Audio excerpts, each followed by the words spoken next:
যেভাবে petrol diesel রান্নার গ্যাসের দাম বেড়েছে, মোবাইল রিচার্জের টাকা বেড়েছে, ওষুধের দাম বেড়েছে, কারেন্টের খরচ বেড়েছে। কংগ্রেস সভাপতি, এখানে উপস্থিত আমাদের পার্টির নেতৃত্ব, আপনারা যাদের কাছে মাইকের আওয়াজ পৌঁছচ্ছে, শতরূপদা আসবে আপনাদের সাথে। আমার এসে গেছে, এসে আমার তোর হাত তোলার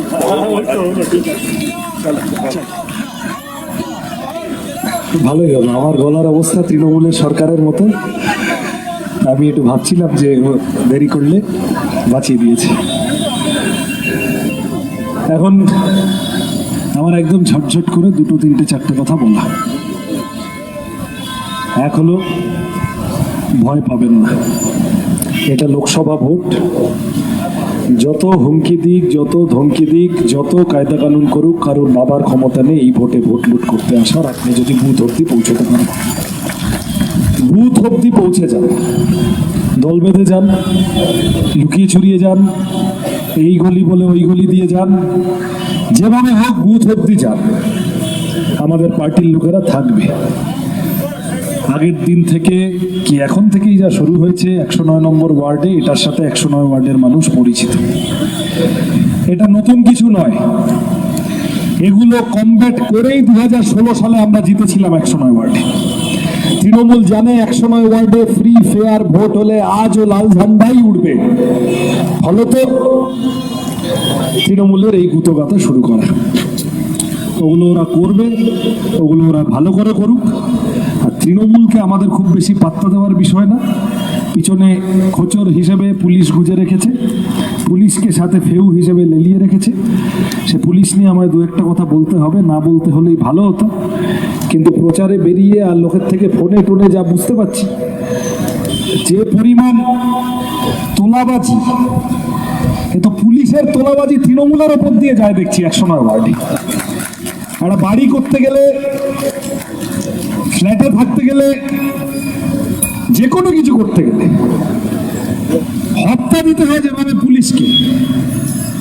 অটো যে চালায়, রিক্সা যে চালায়, টোটো যে চালায়, দোকান যে করে, সব থেকে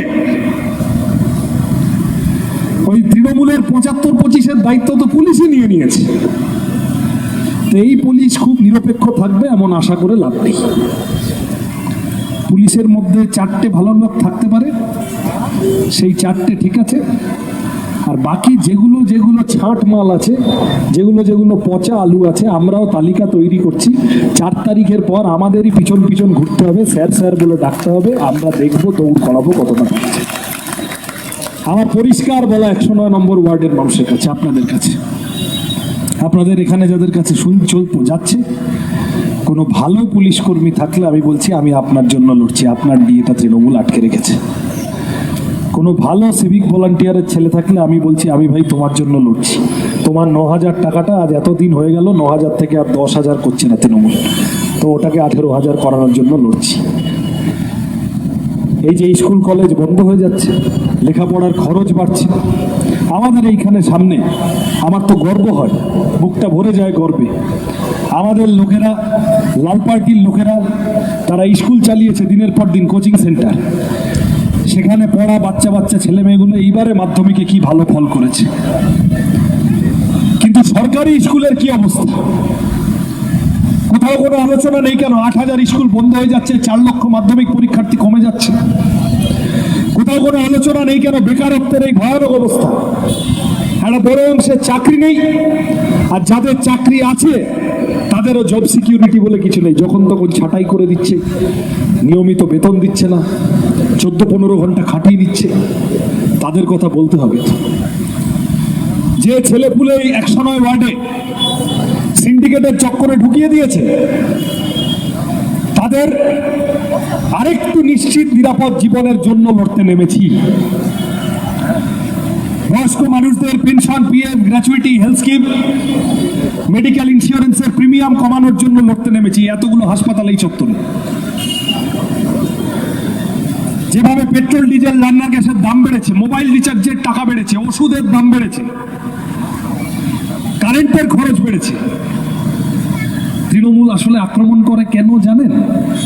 কারণ তৃণমূল জানে যে তৃণমূলের সমর্থক 109 ওয়ার্ডে তিনি যখন সন্ধ্যাবেলা টিভি খুলে দেখেন যে তার fridge, TV, light, fan, AC, তাকে বেশি বেশি করে টাকা নিয়ে গোয়েঙ্কার কোম্পানি তৃণমূলের ফান্ডে সেই টাকা জমা দিয়ে দিচ্ছে তোলাবাজিতে, তার খারাপ লাগে। তিনি একবার ভাবেন এই চোর ডাকাতের পার্টিকে আর ভোট দেওয়া যাবে না। তৃণমূল এই ভয়ে আছে। ভয়ে না থাকলে কেউ এইভাবে রাত্রিবেলা গিয়ে গিয়ে আমাদের লোকেদের হুমকি ধমকি মারধর করার তাল করে না। ভয় না পেলে কেউ পুলিশকে দিয়ে ফলস কেস দেওয়ানোর তাল করে না। আমি তো শুনতে পাচ্ছি, সব শুনছি, সব মুখে বলছি কম, মুখে হাসি মুখে থাকছি, কিন্তু যেখানে যা করার করছি আমরা, কোনো চিন্তা নেই। ভালো করে 109 ওয়ার্ডে আপনারা ভোট করেন। আমাদের পার্টির কর্মী সমর্থকদের বলছি, সাধারণ মানুষকে বলছি, অন্য যারা যেভাবে আছেন তৃণমূলের হাত থেকে নিষ্কৃতি পেতে চান, বুথ অব্দি পৌঁছন ভোটের দিন, কোনো চিন্তা নেই, ভোট হবে এবারে। আমি আবার বলছি, আমি 5 মিনিট আগে বলেছি, আবার বলছি, কারো বাপের ক্ষমতা নেই এবারে ভোট হওয়া আটকাবে। এই কটা দিন আর 5-7 দিন ওটা দাঁতে দাঁত চেপে সয়ে নিতে হবে। ওরা আসবে, ওইসব হুমকি ধমকি দেবে, কোথাও রাত্রিবেলা পুলিশ আসবে বা পুলিশ থানায় ডেকে পাঠাবে, এদিক ওদিক এইসব বিভিন্ন রকম তালপাটালি করার চেষ্টা করবে। ওগুলোতে ঘুরে গেলে চলবে না, অ্যাটেনশন ঘুরে গেলে চলবে না। মূল লক্ষ্য যত বেশি সম্ভব মানুষের বাড়ি বাড়ি যাওয়া, মূল লক্ষ্য মানুষকে গিয়ে বলা পেট্রোল ডিজেল রান্নার গ্যাস 100 দিনের কাজ, বেকারত্ব, মেডিকেল ইন্স্যুরেন্সের প্রিমিয়াম, ইলেকট্রিসিটির খরচ, ওষুধের খরচ, তোলাবাজি, ডাকাতি, এখান থেকে বাঁচার জন্য লড়তে হবে আমাদের একসাথে। আমরা থাকবো, আমি থাকবো।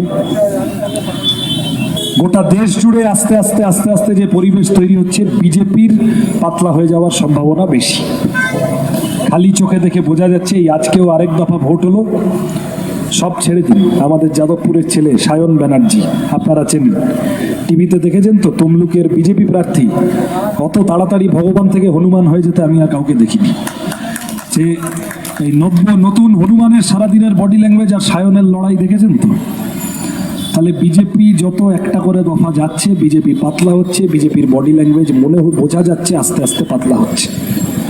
তৃণমূলকে হারাতে হবে, বিজেপি কোনো ফ্যাক্টর না। পরিষ্কার বুঝে রাখেন, বড় ফুলে ভোট দিলে কাটাকুটি করে, বিরোধী ভোট ভাগাভাগি করে ছোট ফুলের লাভ হয়ে যাওয়া ছাড়া আর কিচ্ছু হবে না। তাহলে বড় ফুলে ভোট দেওয়ার কোনো গল্পই নেই। গোটা দেশ আস্তে আস্তে প্রস্তুত হচ্ছে বড় ফুলকে প্রত্যাখ্যান করার জন্যে। গোটা দেশ বলছে ওপরটা দেখতে ভালো, কিন্তু পদ্ম পাতার তলায় সাপ লুকিয়ে থাকে। ও সাপের ছোবল আমরা আর খাবো না, অনেক হয়েছে। আবার নতুন নতুন এইসব বলতে নেমেছে, কি সব এত টাকা দেবো, অত টাকা দেবো ইত্যাদি। আমাকে মাঝে মধ্যে সাংবাদিকরা বলছে আপনিও বলছেন সরকারি প্রকল্প থাকবে, আপনাকে ভোট দিলে। আমি বললাম হ্যাঁ আলবাত থাকবে, কেন থাকবে না? ও তো আমাদের টাকা, ও তো ওদের বাপের টাকা নয়। তৃণমূলের বাড়িতে গাছে লাগানো টাকা যদি হতো, গাছ থেকে টাকা টুকটাক ঝরে পড়ছে আমি বুঝতাম, কিন্তু তো তোমার আমার টাকা। তা সেই টাকা পার্থ মানিক, অনুব্রত ঝেড়ে দিচ্ছে, নাম দিয়েছে যাই হোক, আসলে ভাঁড় ধরিয়ে দিয়েছে মা কাকিমাদের হাতে, কৌটোটা ধরিয়ে দিয়েছে আমাদের পরিবারে, আর ভান্ডারটা চলে গেছে পার্থ চ্যাটার্জির ঘরে, ভান্ডারটা চলে গেছে জ্যোতিপ্রিয়র ঘরে, ভান্ডারটা চলে গেছে মানিক অনুব্রতর ঘরে, ভাইপোর ঘরে। সবচেয়ে বড় ভান্ডার হচ্ছে ভাইপোর ঘরে। 109 থেকেও ভাইপোর ভান্ডারে কিছু কিছু জমা হয়। ফলত সেখান থেকে আমাদের পার্টিতে তো এইসব চোর ডাকাতের কেস নেই। আমরা কখনো সুযোগ পেলে, আমি এমপি হলে, কে বড় চেয়ারম্যান, কে কাউন্সিলর, কে এমএলএ, কত বড় মাতব্বর দেখার দরকার নেই। পাড়ার সব কটা লোককে একসাথে নিয়ে গিয়ে তার অফিসের সামনে হাজির করে বলবো, পাবলিকের টাকা, সমস্ত সরকারি প্রকল্পের সাহায্য সবাইকে দাও, বেশি বেশি দাও, কোথাও কোনো রকম চিটিংবাজি করবে না। আর ভবিষ্যতে যদি আরো বেশি করে আমরা সুযোগ পাই, তাহলে আরো বেশি করে মানুষ পাবেন, কারণ আমাদের দলে চোর ডাকাত নেই। এই কথাটা আমি বললাম, তখন আমার বললো যে বিজেপিও তো বলছে। আমি বললাম বিজেপি বলছে, বিজেপি আগের বার যে 15 লাখ টাকাটা দিয়েছিল ওইটাই শেষ করে উঠতে পারেনি লোকে, আর ওদের নতুন করে ঢপ মারতে বারণ করে। বিজেপি এসেছে ভাগাভাগি করতে, বিজেপি এসেছে ঝগড়াঝাটি পাকাতে। এই অঞ্চলে বিস্তীর্ণ বড় অংশ মতুয়া ভাই বোনেদের বাস, উদ্বাস্তু মানুষের বাস।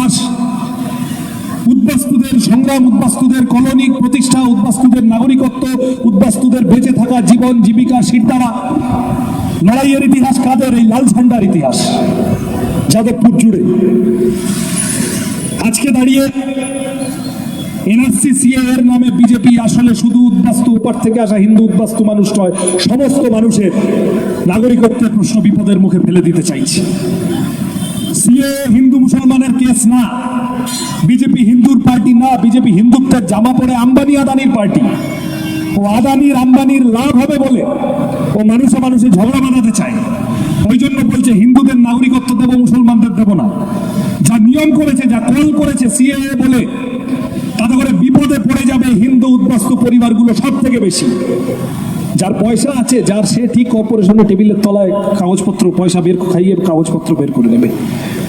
কিন্তু অধিকাংশ মানুষ ঝুপড়িতে থাকেন, খালপাড়ে থাকেন, রাস্তার ধারে কোথাও বা কোনো একটা একতলা ঘর হয়েছে, হয়তো আস্তে আস্তে সময়ের নিয়মে দোতলা হয়েছে, সে মানুষের সেই সংস্থান নেই। সে মানুষ কি করে বাবা মার জন্মের কাগজ, ঠাকুরদার জমির কাগজ বার করবেন? বিপদে পড়ে যাবেন লক্ষ লক্ষ মানুষ। সিএএ মানুষকে নাগরিক বেনাগরিক করে, সেকেন্ড ক্লাস সিটিজেন করে বিপদে ফেলার তাল গল।